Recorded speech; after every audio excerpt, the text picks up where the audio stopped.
Most abused visa systems in our current immigration system has been the H-1B non-immigrant visa.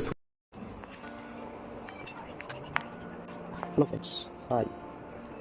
So ఈరోజు topic వచ్చేసరికి Trump తీసుకొచ్చిన H-1B visa గురించి మాట్లాడుకుందాం.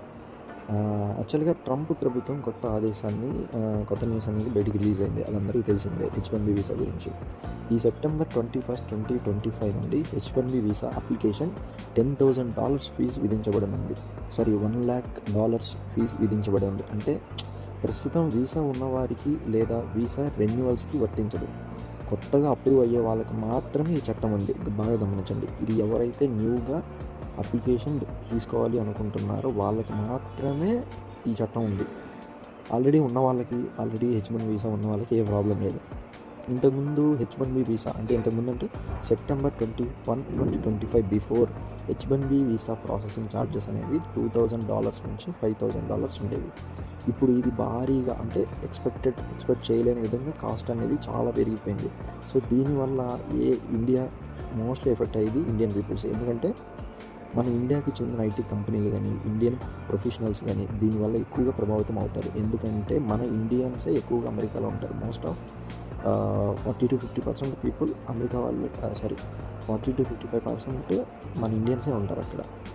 India విదేశాంగ వర్గాలు దీనిపై చాలా చాలా చాలా న్యూస్ అనేవి కామెంట్స్ అనేవి వాళ్ళు చెప్పారు. మనం చూస్తే మనకి టెక్ కంపెనీస్ ఉన్నాయి కదా, ఎగ్జాంపుల్గా Amazon, Microsoft, TCS, JP Morgan visa ఉన్నవాళ్ళు ఇప్పుడు అమెరికాలో ఉండాలని బయటకు వెళ్లకుండా పరిగెడుతున్నాయి.